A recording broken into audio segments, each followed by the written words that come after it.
Good morning. आज है 19 मार्च और आज के इस क्लास में हम करंट अफेयर्स के इम्पॉर्टेंट क्वेश्चन को डिस्कस करने वाले हैं। आप सभी को पता है जो करंट अफेयर्स है वो सभी एग्जामों के लिए काफ़ी ज़्यादा इंपॉर्टेंट होता है, तो यह क्लास आपके लिए इम्पॉर्टेंट होने वाला है। तो चलिए आज की क्लास को स्टार्ट करते हैं। आज के क्लास में पहला प्रश्न हो जाएगा, आपराधिक मामला प्रबंधन प्रणाली CCMS का लक्ष्य किस प्रकार के डेटा को व्यवस्थित, एकीकृत और डिजिटाइज करना है। तो इसमें आपका ऑप्शन नंबर सी करेक्ट हो जाएगा। जांच के दौरान उत्पन्न डेटा जैसे मामले के दस्तावेज और सबूत। चलिए इसके बारे में देख लेते हैं। केंद्रीय गृह मंत्री अमित शाह ने 14 मार्च 2024 को नई दिल्ली में राष्ट्रीय जांच एजेंसी NIA द्वारा डिजाइन किए गए डिजिटल आपराधिक मामला प्रबंधन प्रणाली CCMS का उद्घाटन किया। CCMS जांच के दौरान उत्पन्न डेटा को व्यवस्थित करने, एकीकृत करने और डिजिटलीकरण करने में सहायता करेगा, जिसमें केस, दस्तावेज, निकाले गए डेटा, एकत्रित साक्ष्य और आरोप पत्र शामिल हैं। अगला प्रश्न कह रहा है, हाल ही में फूलदेई त्यौहार कहाँ पर शुरू किया गया है। करेक्ट आंसर हो जाएगा सी, उत्तराखंड में हाल ही में फूलदेई त्यौहार शुरू हुआ है। ठीक है, इसके बारे में देख लेते हैं। उत्तर प्रदेश के मुख्यमंत्री ने हिमालयन बास्केट लॉन्च किया। दूसरा पॉइंट है, समान नागरिक संहिता लागू करने वाला पहला राज्य उत्तराखंड बना। और तीसरा पॉइंट कह रहा है, उत्तराखंड के मुख्यमंत्री ने नशे के खिलाफ धामी अभियान शुरू किया। और उत्तराखंड सरकार ने बाहरी लोगों द्वारा कृषि भूमि खरीदने पर प्रतिबंध लगाया है। और बात की जा रही है, संयुक्त सैन्य अभ्यास सूर्य किरण का 17वां संस्करण पिथौरागढ़ उत्तराखंड में आयोजित किया जा रहा है। अगला प्रश्न हमारा, हाल ही में किसे संगीत नाटक अकादमी पुरस्कार से सम्मानित किया गया है। इसमें आपका ऑप्शन नंबर ए करेक्ट हो जाएगा। मंजुला रामास्वामी को हाल ही में संगीत नाटक अकादमी पुरस्कार से सम्मानित किया गया है। लिखा हुआ है यहाँ पे, नीदरलैंड के इरास्मस पुरस्कार 2024 से अमिताभ घोष को सम्मानित किया गया। मिस वर्ल्ड ह्यूमैनिटेरियन अवार्ड से नीता अंबानी को सम्मानित किया गया। और रिकेन यामामोटा ने 2024 प्रिट्जगर पुरस्कार आर्किटेक्चर नोबेल जीता। और भारत को खसरा और रूबेला चैंपियंस पुरस्कार मिला है। अगला प्रश्न हमारा, हाल ही में किस देश के प्रधानमंत्री भारत की आधिकारिक यात्रा पर आए हैं। तो इसमें आपका करेक्ट आंसर हो जाएगा ऑप्शन नंबर बी, भूटान। चलिए कुछ फैक्ट्स है उसको देख लेते हैं। सभी आवारा कुत्तों की नसबंदी करने वाला दुनिया का पहला देश भूटान बना है। भूटान ने अपने सभी नागरिकों के लिए स्वयं संप्रभु राष्ट्रीय डिजिटल ID की शुरुआत की। बेहतर इंटरनेट कनेक्टिविटी के मामले में दक्षिण एशिया में भूटान शीर्ष पर रहा है। और भूटान के छात्रों ने इलेक्ट्रॉनिक जुंग का ब्रेल बनाया। अगला प्रश्न हमारा क्वेश्चन नंबर 5वां, हाल ही में टाटा मोटर्स किस राज्य में 9,000 करोड़ रुपए का निवेश करेगी। करेक्ट आंसर हो जाएगा इसमें आपका ऑप्शन नंबर बी, तमिलनाडु में। लिखा हुआ यहाँ पे, तमिलनाडु सरकार ने परिवारों के उत्थान के लिए निगल नालमा योजना शुरू की है। तमिलनाडु के मुख्यमंत्री ने एक राष्ट्र एक चुनाव और परिसीमन प्रक्रिया के खिलाफ प्रस्ताव पेश किया।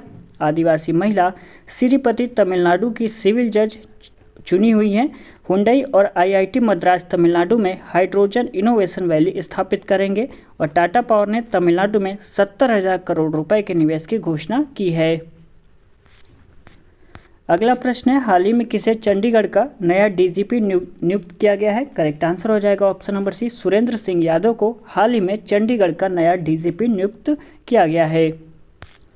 चलिए यहाँ पे कुछ लिखा हुआ है देख लेते हैं। श्री SS राजीव को CVC में सतर्कता आयुक्त नियुक्त किया गया है। संसद सुरक्षा का प्रमुख अनुराग अग्रवाल को बनाया गया है। और राष्ट्रीय अनुसूचित जनजाति आयोग का सदस्य आशा लकड़ा को नियुक्त किया गया।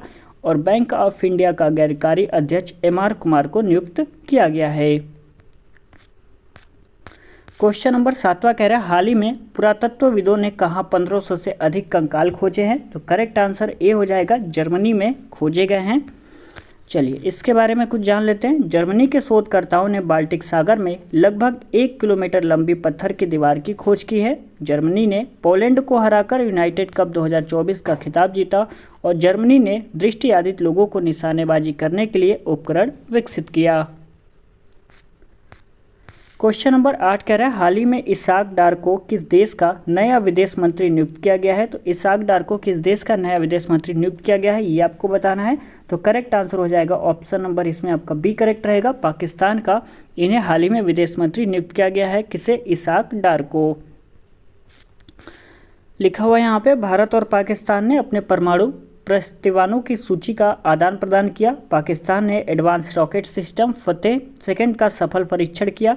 पाकिस्तान ने आधिकारिक तौर पर ब्रिक्स सदस्यता के लिए आवेदन किया और पाकिस्तान के स्टार्टअप सीगार्ट ने शीर्ष जलवायु नवाचार प्रतियोगिता जीती। अगला प्रश्न देख लेते हैं। क्वेश्चन नंबर 9 क्या कह रहा है? हाल ही में यूएनडीपी लैंगिक समानता सूचकांक में कौन सा देश शीर्ष पे रहा है? ऑप्शन नंबर ए कह रहा है यूएई, बी कह रहा है डेनमार्क, ऑप्शन नंबर सी कह रहा है रूस और डी कह रहा है यहाँ पे आपका अमेरिका। तो इसमें कौन सा देश शीर्ष पे रहा है ये आपको बताना है। तो करेक्ट आंसर इसमें आपका बी हो जाएगा, डेनमार्क ये आपका शीर्ष पे रहा है। चलिए इसके बारे में कुछ जान लेते हैं। हेनले पासपोर्ट इंडेक्स 2024 में फ्रांस शीर्ष पे रहा, भारत 50वें स्थान पे रहा है। मर्सर 2023 गुणवत्तापूर्ण जीवन सूचकांक में हैदराबाद पूरे दूसरे शीर्ष पे रहा है और ग्लोबल रिमोट वर्क इंडेक्स में डेनमार्क शीर्ष पे रहा और हंगर इंडेक्स 2023 में भारत 111वें स्थान पर रहा है। मैंने अभी क्या आपको बताया, हाल ही में यूएनडीपी लैंगिक समानता सूचकांक में कौन सा देश शीर्ष पे रहा है? तो इसमें मैंने अभी आपको बताया था Denmark, option number B correct रहेगा। चलिए फैक्ट्स हमने पढ़ लिया, तो चलिए आगे बढ़ते हैं। क्वेश्चन नंबर 10 देख लेते हैं। हाल ही में राजकुमार विश्वकर्मा को किस राज्य का मुख्य सूचना आयुक्त नियुक्त किया गया है? इसमें आपका जो करेक्ट आंसर हो जाएगा ऑप्शन नंबर सी, उत्तर प्रदेश का इन्हें नया मुख्य सूचना आयुक्त नियुक्त किया गया है। किसे? राजकुमार विश्वकर्मा को। यहाँ लिखा हुआ है महात्मा बुद्ध कृषि एवं प्रौद्योगिकी विश्वविद्यालय का शिलान्यास बुझीनगर में किया गया। मुख्यमंत्री कन्या सुमंगला योजना का अनुदान 15,000 से बढ़कर 25,000 किया जाएगा और उत्तर प्रदेश ने देश में पहली बार सेमी कंडक्टर नीति लागू की और 67वीं Akhil Bharatiya police duty meet Lucknow में आयोजित की गई है। ठीक है, तो आज के क्लास में बस इतना ही। यदि आज का वीडियो आपको अच्छा लगा होगा तो प्लीज़ वीडियो को लाइक ज़रूर कर दीजिएगा। अपने दोस्तों में इस वीडियो को आप सभी शेयर जरूर कर सकते हैं। जहाँ पे अपने व्हाट्सएप टेलीग्राम ग्रुप पे स्टडी ग्रुप ज्वाइन किया हुआ है वहाँ पे इस वीडियो को आप सभी शेयर कर सकते हैं। यदि वीडियो आपको पसंद आया होगा तो प्लीज़ चैनल को सब्सक्राइब कर लीजिएगा और आपका दिल करे तो एक प्यारा सा नीचे कमेंट जरूर करिएगा कि आपको वीडियो कैसा लगा। ठीक है, तो चलिए मिलते हैं अगले क्लास में। तब तक के लिए बहुत बहुत धन्यवाद।